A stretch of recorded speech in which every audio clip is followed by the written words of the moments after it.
Good morning, ladies. I just wanted to pop on here real quick and do today's daily challenge. I hope you guys are enjoying this group so far and kind of getting the hang of how all this works.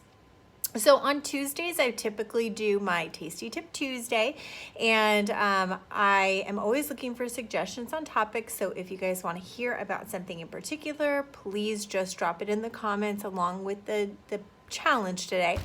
But today I know that a lot of you are going to be traveling. It's spring break. If you're not on spring break this week, it might be sometime this month, and I know that is going to come with a lot of dining out, and that is always a struggle, at least for me. I have a hard time. Seems like we eat out a lot on the weekends, and I feel like a lot of the progress I make throughout the week is just like completely destroyed by the time Monday rolls around, because there are so many hidden fats and calories and sugar and salt in the foods that we get when we eat out. And so I just wanted to kind of hit on that a little bit today. So what do I mean when I say hidden calories? Basically, it's those calories that you would not normally get from prepping and eating meals at home. So just for instance, if you are going to make hamburgers, okay, so you could make a burger at home. You could buy lean ground beef or even make turkey burgers. If you want your bun toasted, you might just throw it on the grill for a few minutes. You can use low-fat cheese if you want to add that. Bada bing, bada boom, you have yourself a 250, 300 calorie burger. Now, when you go out to eat, they're going to use, of course, the highest fat beef that they can find. They're going to, just put ladles of butter on the bread before they toast it, high fat cheese.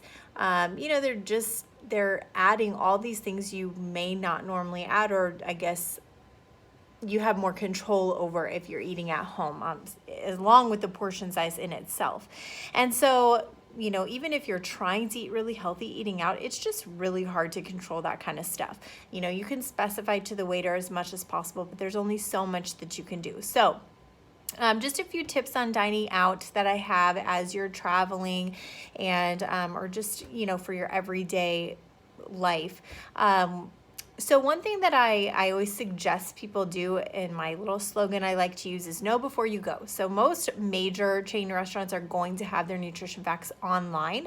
So if you know where you're going to go that night, take a brief peek on their menu and just kind of pick out 3 or 4 things that are 500 calories or less that you could pick from. That way, when you're in the spur of the moment, you kind of have a few options that you could pick any one of these that sound good and still know that it's, a decently healthy choice.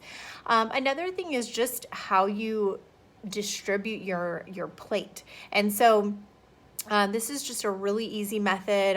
This is what I use a lot, especially if I don't know the calories. So just kind of visually break your plate into 3 different sections. So 50% of your plate, try to choose something that's a lean protein, non-breaded, non-fried. 30% of your plate, try to make that a vegetable. And then the other 20% of your plate, that you leave for your carbs. So that would include your bread or chips that they bring to the table. This is where your pasta, rice, tortillas, potatoes, French fries, all that kind of stuff comes into play. So it's not that you can't have those things, but they do tend to be the higher calorie items on the menus. So, we're just keeping those portions limited. So for example, here in Corpus Christi, we have a lot of Mexican restaurants. So one of my go-tos at a Mexican restaurant is the chicken fajitas. So I make 50% of my plate the grilled chicken, and then I usually always ask for extra bell peppers and onions because they usually don't give a lot. And so that's my 30%, and then my other 20% of carbs, I'll either have a few chips before the meal comes or like 2 corn tortillas. And so that kind of completes my meal without me going overboard on the rice and the beans and all the other things that, taste really good, but I know are adding a lot of calories to my meal. So,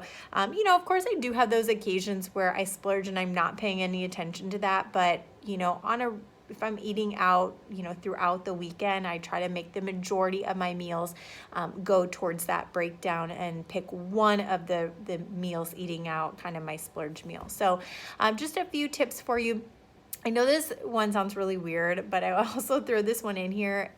Dressing up a little bit when you go out to eat does help. We have a lot of different ways that our body tells us that we're full. And one of those is when our clothes start to become a little tight. And so if you're wearing like sweatpants, things that just keep stretching and stretching, it's very easy to go overboard. So I don't mean like doll up every time you go out to eat, but something a little bit more form-fitting can definitely help you stop a little bit sooner when you're eating out. So just portion control type of thing. So today's daily challenge, I'm going to have you pick one of your favorite restaurants and either give me a meal that's 500 calories or less, or tell me what you would eat in as far as that meal distribution goes. So I'll write that in the post just to remind you.